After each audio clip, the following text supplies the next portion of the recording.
welcome to the 2024 Hall of Fame induction ceremony for the Mazon Speedbowl, Grundy County Speedway Hall of Fame, the 20th anniversary.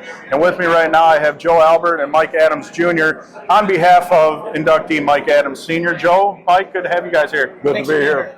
So Joe, tell us a little bit about your affiliation with Mike Sr. and what he's meant to you over the years as far as racing goes.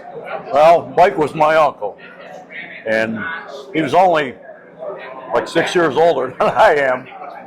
We grew up 2 doors apart.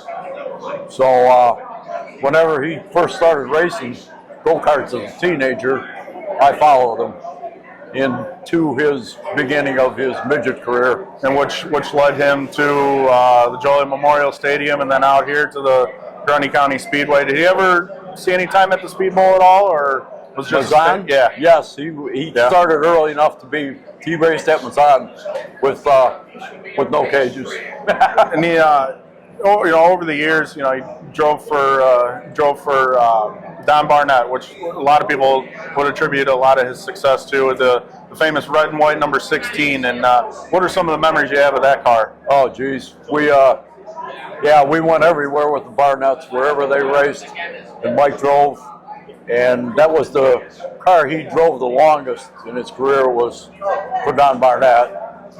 He started driving for him in 79 or 75, excuse me, till the end of the 1979 season. So yeah, that was the longest ride he ever had. And then before that, that was the same car he drove for Bud Graham in 1973. And when Don Barnett sold it, he drove it again for another car owner, Butch Carter. So he spent most of his career in that same 1947 Curtis. A lot of wins and a lot of victory lane photos that we've seen. And Mike Jr., what you were obviously a young pup when your dad was racing. What were some of the memories you have of seeing your dad in that famous 16? Well, it's tough for me because I was indeed a young pup back in those days. But as some of the photos that we submitted to the Speedbowl have, I don't remember too much, but I remember growing up around the racetrack like your family has, and it really is a community. So it's such an honor to be sitting here today and honoring him and what all the Mazon Speedbowl and the Hall of Fame stands for. We unfortunately have lost your dad almost 20 years ago. It seems that days go by way too fast, and one of his last memories was right out here on the front stretch. You parked it into victory lane. Having Dad there, what did that mean to you? It was everything, to be honest. It kind of, in a way, bookended everything with being in Joe's car and being here where I won my first feature, and he won many features, I believe. To have that moment to get him out of the stands was a storybook ending to a life that really was spent in the family here racing and helping others. So I couldn't be more proud of him.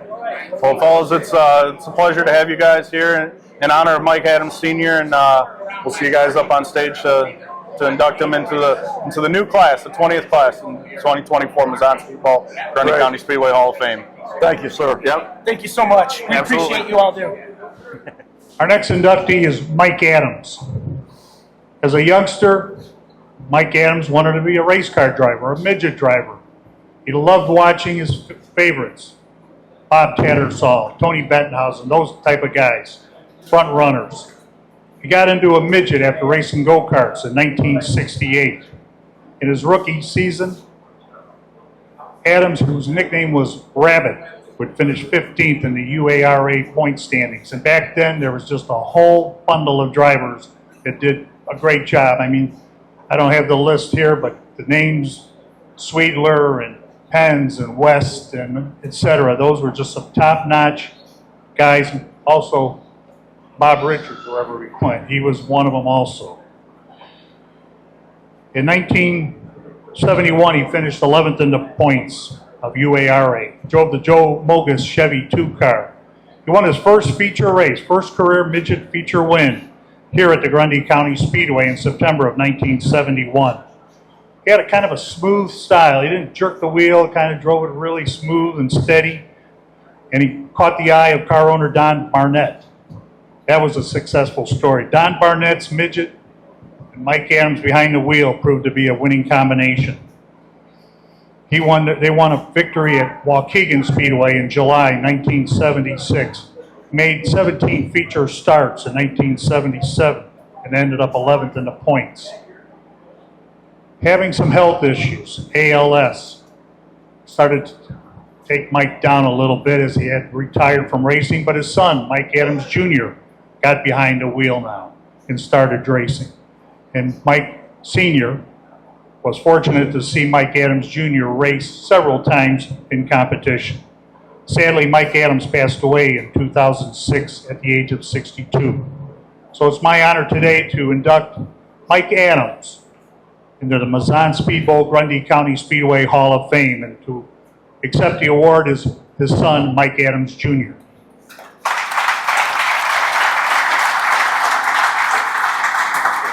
Mike Adams Jr., everybody, give him a hand.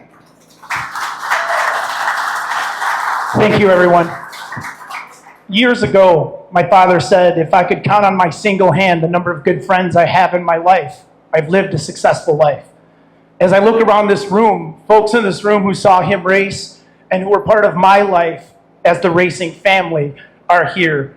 And wherever he's listening today, wherever he may be, I hope he hears and feels the love that has been brought to us today and brought to us here through all the racing family and the people that have cared through us throughout the years. So it's with my deepest admiration and humility that I thank all the members of the Hall of Fame committee, Stan Kolowinski, Mr. Glenn Myers, Jimmy Anderson for helping out bringing things together. They're doing key things to keep the spirit of racing and family alive here in the Midwest, and I'm unbelievably honored to have my father be part of this journey as well as the little bit that I am as well. Thank you to all the inductees and to the Hall of Fame board for putting this together. Thank you very much, Mike.